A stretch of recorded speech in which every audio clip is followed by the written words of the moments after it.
Hello, everyone, and welcome back to the Cock Council. How are we all? Hopefully, all of you are good. Hopefully, everyone's well.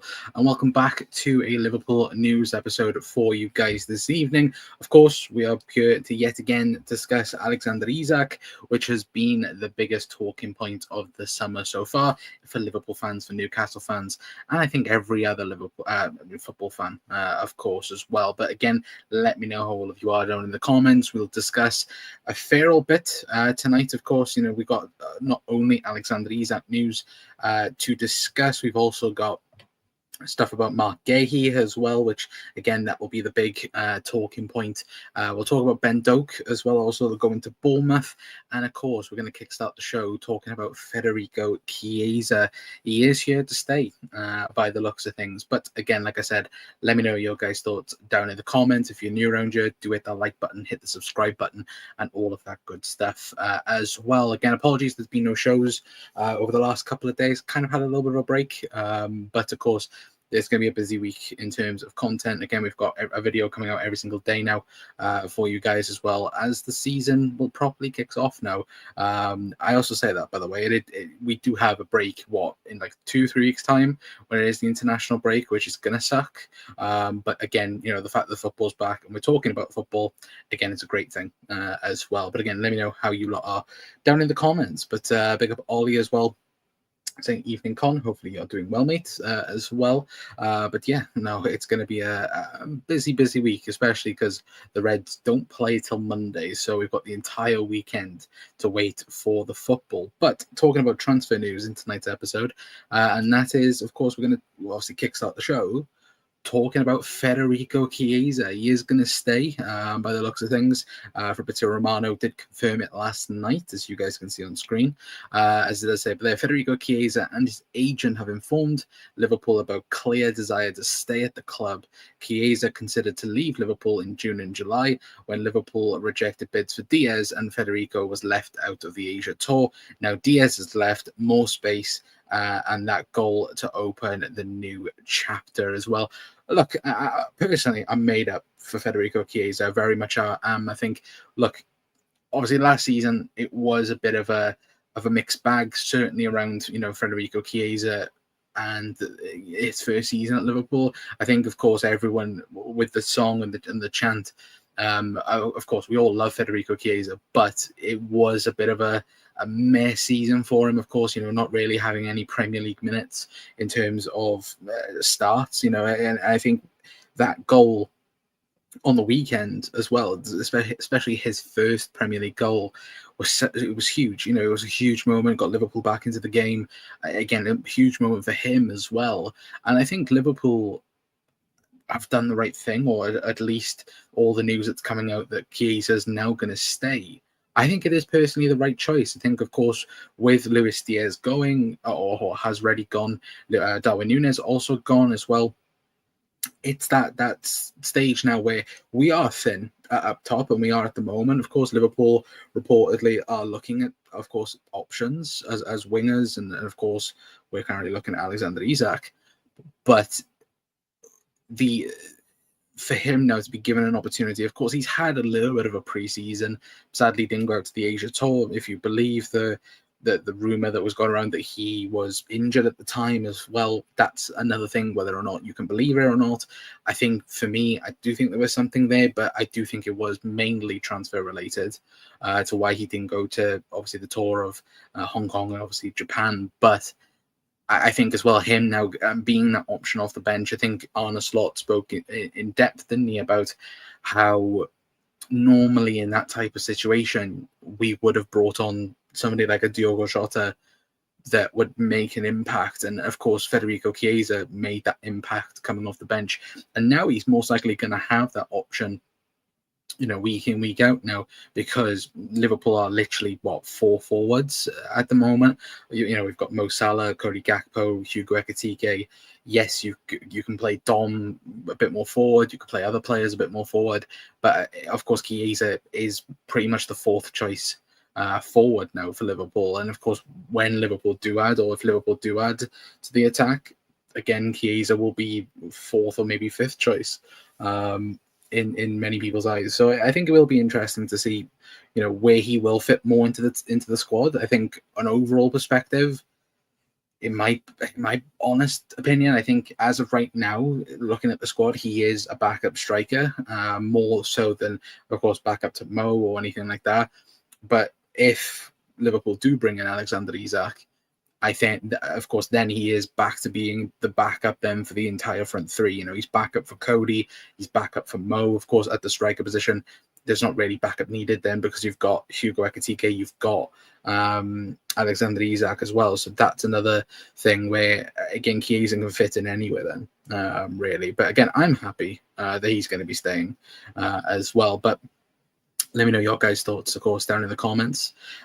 Made up for Fede, his professionalism is a great example. Yeah, no, it is. And look, he could have kicked off, and that's the other thing, isn't it? He could have easily kicked off because not getting the game time, of course, Arne Slot. I think last season, in my honest opinion, I think Chiesa was the example of the Plymouth loss, and I think many people in that game will go, especially Arne Slot, I think really looked at Federico Chiesa and thought that he could have done a lot more. And he could have done, in that game. I think it's not just him, though. There was plenty of other players in that game that had probably worse performance, in my opinion. I think Luis Diaz was one. I think Harvey Elliott was most definitely one. I thought Harvey was terrible in that game. But I think an overall perspective, I do honestly think that as of right now, Chiesa will take the year that he's had, and of course the preseason that he's also had, to be able to obviously gel into the player now that Liverpool need him to be in terms of that impact sub. And of course he'll play League Cup games and he'll play other bits and pieces as well anyway. But he can look after Leone too. True, very, very true. And look, it's great the fact that he is going to be staying around, because if you hear Arne Slot, I think if you listen to Van Dijk, Salah as well, again, Chiesa is a great character to have around the squad as well. And I think as a backup, you could get a lot worse, and you could easily, but yeah, 100% a partner for Leone as well. No, Cal, you're a menace if you do that as well, but hopefully doing well anyway, mate. But yeah, let me know your guys' thoughts anyway on Federico Chiesa. I personally love it. He's going to be staying around, of course, a whole another season with, of course, the Federico Chiesa song as well, which, by the way, has caused a bit of an uproar on social media. Of course, if you guys have seen certain reporters reporting on it, look, I think it's a load of nonsense that people are trying to compare the song to a certain terrible situation, which again I think is just awful. But look, the chant is nowhere near that at all. And I think as well, people, certainly the 2 or 3 journalists that have been reporting on it, need to grow up a little bit because again, it's not tied to that situation at all. And look, if you guys know social media, again, I'm not going to bring any more up, but again, I just, in my opinion, I think food journalists just need to grow the F up then, really. Because if they think that is towards that, then again, because I also seen somebody who was it? Was it Simon Hughes or somebody say that the F off Juve needs to be removed? I'm like, grow up, man! Like seriously, like you're a professional journalist, and this is what you're using your platform for. Really, like grow up. But yeah, that's just my opinion anyway on the situation. But Chiesa is here to win. He absolutely is.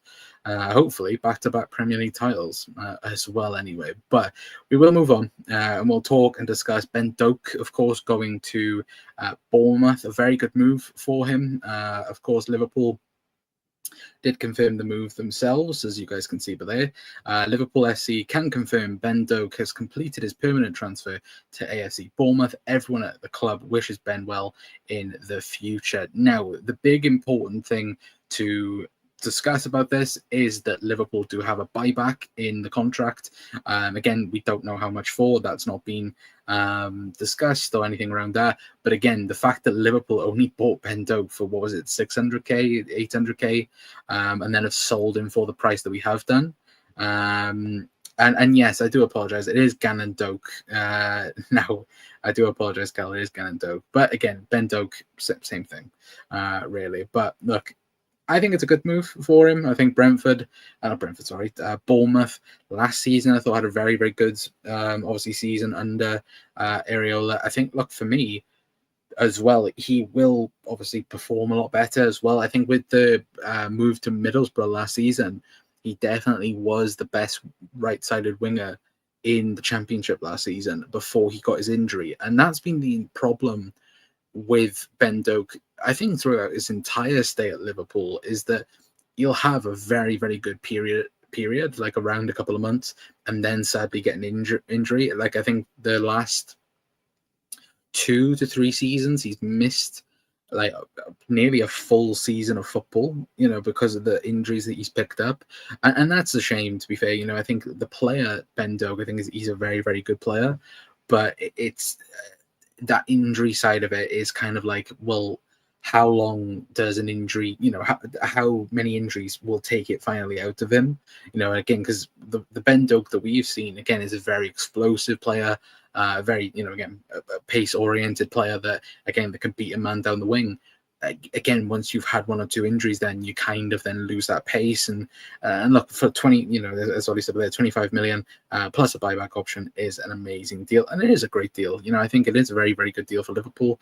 Look, Bournemouth are getting a very good, talented winger that will definitely be around over the next couple of years, of course, because again, if he progresses like we think he will, because let's be honest, I think Liverpool themselves, with us having a buyback in the contract, they do rate Ben Doak very, very highly, and that's something that not only Liverpool will keep an eye on, because of course with Liverpool having Mo Salah leave or potentially leave it over the next couple of years, again, the whole conversation will be, well, who do we replace Mo Salah with? And Ben Doak, Liverpool may look at it in a couple of years and go, well, he's done quite well for Bournemouth in the Premier League. Could we go and get him? I think absolutely there's a potential to do that. I also do think there's the realistic potential. Liverpool also looking at someone like a Michael Olise in the next couple of years. The reports are that he's got a release clause that's going to be eligible to activate over the next couple of years. So again, I think that's another option that Liverpool could easily look at as well. But let me know your guys' thoughts, of course, down in the comments, because look, like I said, I think it's a very good deal for both clubs. I think for Liverpool, again, he'll be able to thrive, of course, on thrive in the Premier League and thrive under a Bournemouth system. That, look, I think the front three, we watched it, didn't we? This past weekend, Bournemouth are a very, very good team, and certainly with Semenyo as well. Look, the Bournemouth team has been kind of like torn apart because of everyone wanting all their good players, but look, they look like they do. They look a very good, solid team, and look, they're going to comfortably be in the Premier League for a very long time. I think Areola as well, the way he's going, I think over the next couple of years he will potentially be a top manager somewhere, but I think as a thing right now, he will obviously develop himself, at Bournemouth. So, like, I think in their eyes, he's going to be around for a very, very long time, and hopefully Ben Doak can also have a massive impact and maybe potentially return back to Liverpool one day as well. But Ollie says we seem to have a good relationship with Bournemouth, considering some of the deals in the last few years as well. Well, to be fair, you've got Richard Hughes there as well. Richard Hughes will know plenty of people around Bournemouth still, of course, and that's the realistic thing, isn't it? If we hear anything around Liverpool behind the scenes, everyone's got a very good relationship with Liverpool, compared to other teams. Maybe not so much Newcastle, but that's one club out of the way, really. But I think in an overall perspective, I think everybody says Liverpool have a very good relationship with them. Like teams like Bayern Munich, Leipzig, Bournemouth, Southampton, the teams that Liverpool have had working relationships with in the past. But Doak was just a skinny Traore as well. I think he's a bit more skillful than Traore, to be fair. But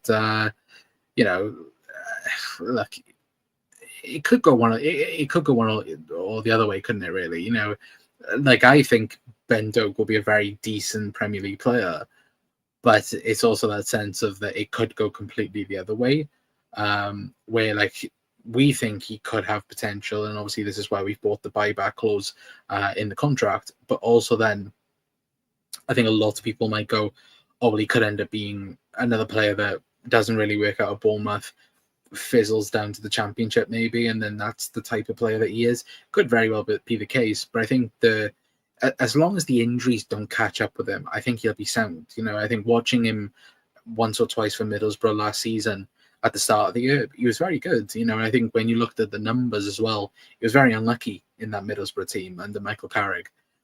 And I think, of course, if one or two other things had happened, then of course, he would have had a very good season towards the end. But again, he picked up that injury, kept him out for pretty much the entire season, didn't it? Because he ended up coming back to Liverpool for the rehab. So yeah, that's the thing. As long as he can stay fit, I think he'll have a good season.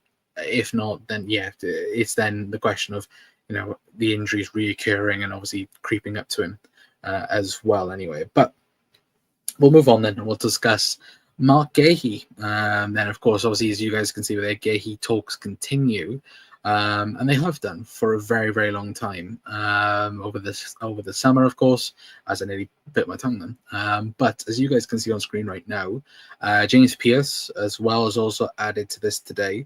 As you guys can see there, it says from James Pearce, more talks over Guehi expected as Isak pursuits rumbles on. No sign yet of Liverpool eyeing alternatives. So, of course, that's for Alexander Isak.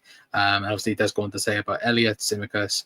But I think the big one there is that more talks are expected for Marc Guehi. Sorry. So we know for a fact Liverpool are in the race for Marc Guehi. Now, it was reported that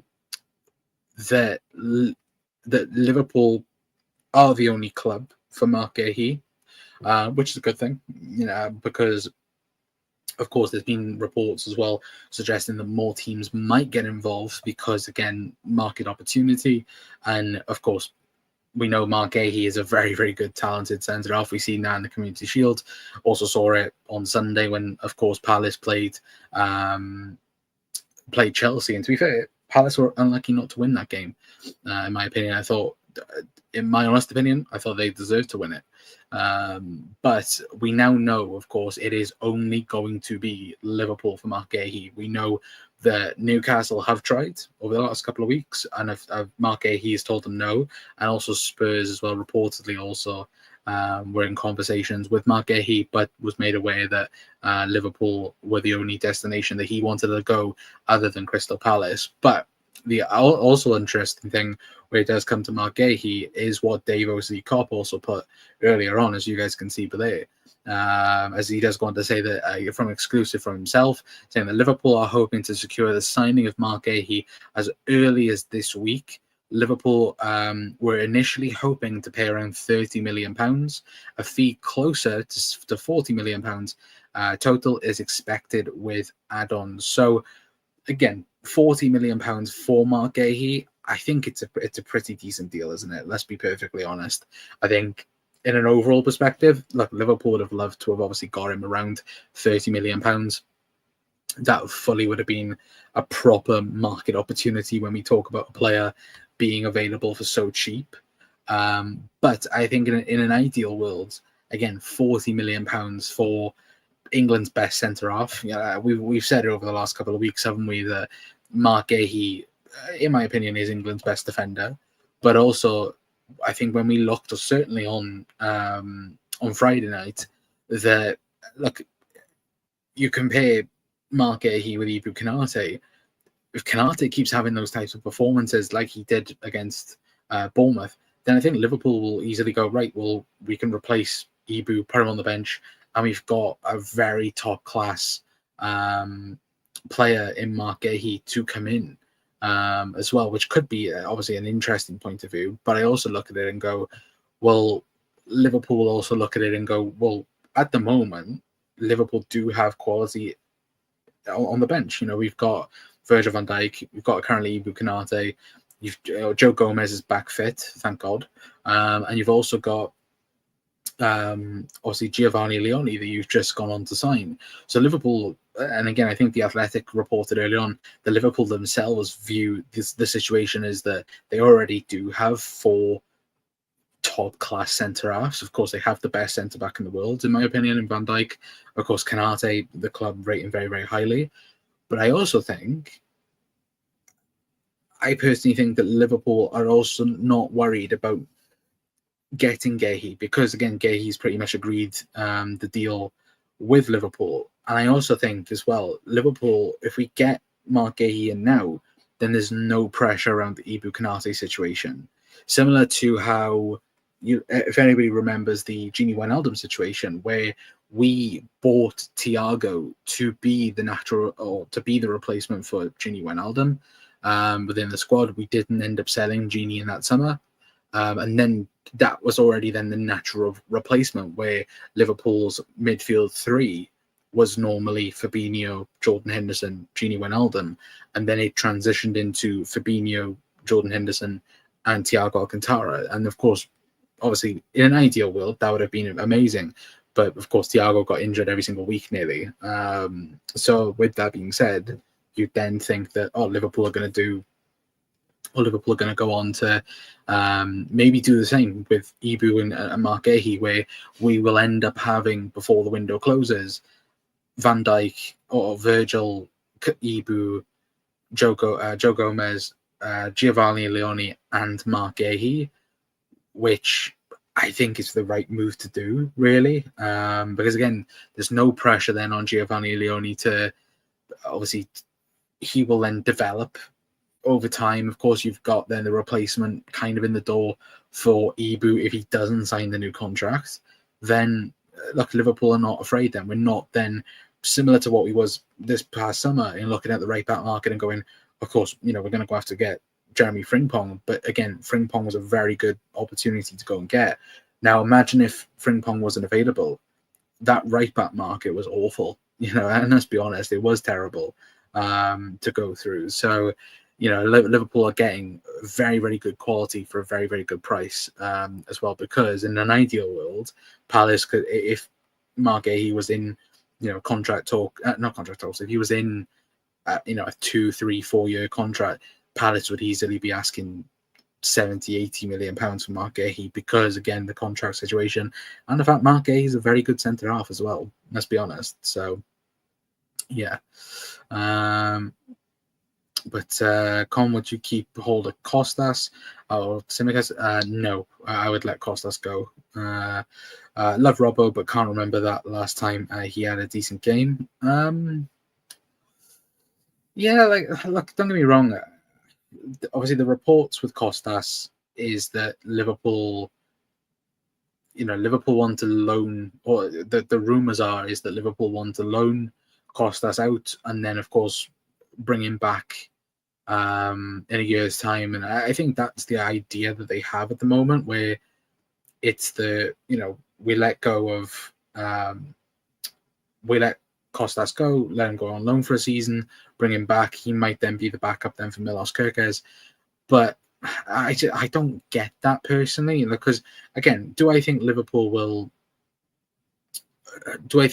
will sign a new contract? No, I don't.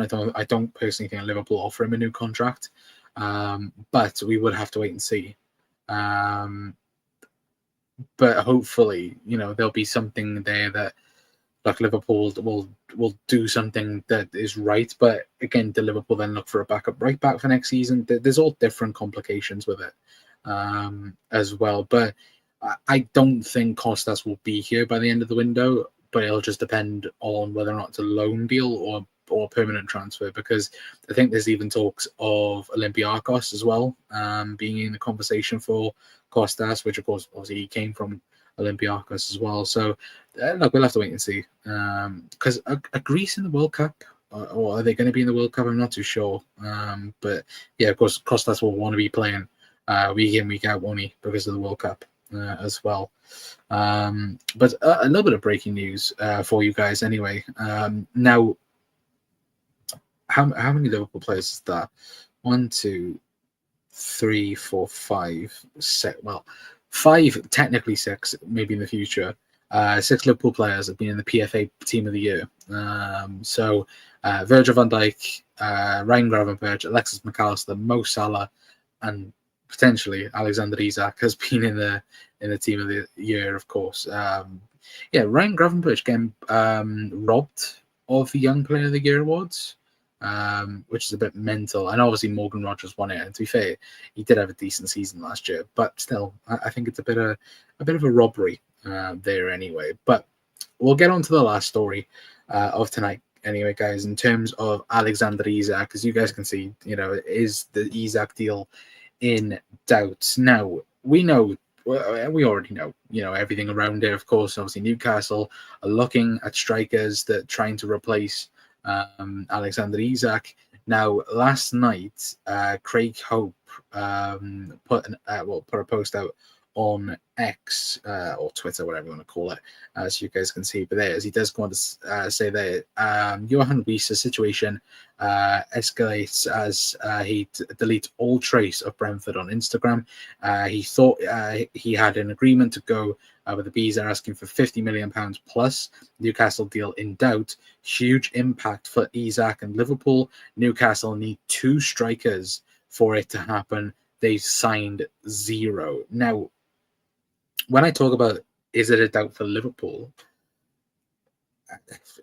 I'm 50-50 with this at the minute because, look, obviously David Ornstein as well also come out earlier on and said that Newcastle are considering signing Strand Larsen as well from Wolves. Again, he's the strongest candidate of the short list that they've currently got. Reportedly, the short list is the short list. Like, it is probably about 5 strikers on that list at the moment. And when you look at that, and look, Newcastle fans will have their own opinion, of course. Obviously, it's a big week between Liverpool and Newcastle because, again, Liverpool and Newcastle playing at St James's Park. It's going to be a very emotional night, isn't it? Let's be perfectly honest. But I think when you look at it, Alexander Isak's given them time. And look, do I like 100% what Alexander Isak has done? No, I don't, in some method. Because, again, if this was a Liverpool player, I think all of us would be fuming. And rightfully so. But the one thing I would turn around and say is the amount of mixed messages from Newcastle is unbelievable. They cannot get anybody over the line. Yes, they've managed now to get Ramsdale, Jacob Ramsey. They've just signed that German centre-half from AC Milan. It looks decent centre-half. But the annoying part about it is that every striker they've gone for this summer, they have failed. And not only that, their main striker has also told them pretty much well in advance he wants to leave. Now, again, Liverpool will not bid for Alexander Isak again unless they have encouragement. They had encouragement. First of all, this is why the bid was put in, and Newcastle rejected it. Now, I've seen Newcastle fans say, oh, why don't Liverpool put the £150 million in already, this, that, and the other? Because Liverpool have not had encouragement. And this is the thing that's the most annoying part about it. You have Craig Hope, who is the #1 journalist for Newcastle News, is reporting that Newcastle want 2 strikers to replace Alexander Isak. That would be Wiese and whoever else. But at the moment, they're not wanting to get a deal done. And I've said this to so many people that, do I personally think Alexander Isak signs for Liverpool in the summer? This summer? Yes, I do. I do think Liverpool will get him over the line. But at the moment, it's so frustrating because Newcastle are not doing anything to replace him. And we know for a fact that Liverpool are not going for anyone else. They know for a fact that this is a very similar deal to Virgil van Dijk, where Liverpool don't move on. Liverpool don't sign the plan B. They go after plan A. And Liverpool might have to wait until January. I don't think personally Liverpool will do that. I personally think Liverpool will go on to get Alexander Isak. But the longer it goes, the more anxious I think everybody becomes, because again, we could be until transfer deadline day and Isak then finally signs. But with only 2 weeks or less than 2 weeks left of the window, it's it's going to be very, very close. But again, David Ornstein has turned around and said that we should know after the Newcastle game what's going to happen, whether or not Isak's going to stay or whether or not Liverpool will end up getting the man. As of things right now, I'm 70-30. I think Liverpool will sign him. But again, the joke that Newcastle are doing at the minute, it's unbelievable, and now there's talks of Strand Larsen, which that's going to be a very difficult deal. I think Fulham as well have also put a price tag on Muñoz, whether or not they go after him for that. I think Samu as well from Porto, I think they've rolled themselves out to that as well. Nicholas Jackson, another one that reportedly some people at Newcastle like. Other people don't like Nicholas Jackson to go to Newcastle. So with that being said, who knows what ends up happening. But the fact that they can't even get a deal done for Wissa is unbelievable. It's unbelievable how poor it is. All right, Brentford may have upped their asking price, but the fact that they're not all over that is mental to me. The fact that they've been rumored to get Wissa for so long, the thing I also find funny is Liverpool could literally go and get Wissa and just beat Newcastle to him, because it would be easy. But at the end of the day, everybody knows Wissa wants to go to Newcastle, but Newcastle are just taking the mick and not going that extra mile. Because look, £60 million for a player that has 1 year left in his contract is mental, and it is mental. You'd normally pay that for a player that is declared one of the best in the world, and you would. But for Brentford to ask 60 million for 1 year left on his contract is mental. But I'm not too sure whether or not if he has 1 year left, but also an option for another one, which technically is 2 years. So with that being said, if they're asking for that, then I think that's fair enough. But if it is the 1 year, then yeah, it's ridiculous. But I want to know your guys' thoughts on this, because I've seen plenty of people on social media say that they think the Isak deal is out of, they think it's out of proportion. They think that, Liverpool should move on. There's people I've seen on social media that have said that, look, Liverpool should go and get a winger more than a forward, or go and get, somebody that can play both, on the wing as a striker. Of course, people shouting at the likes of Rodrigo, Barcola. But again, the thing that we know is that Liverpool have the plan A, and the plan A and the only plan for Liverpool this summer is to go and get Alexander Isak. And look, whether or not we go on to do that, I think it might be right until the end of the window, for sure. But yeah, let me know your guys' thoughts. No, Luke, you're definitely going to get it. 100%. Jackson was left out of Chelsea's squad. No, Jackson will leave Chelsea. He will 100% leave Chelsea. But it's the fact that Newcastle don't want to go for him. That's the report at the minute. The kind of like how Liverpool higher ups were a bit iffy on Darwin Núñez.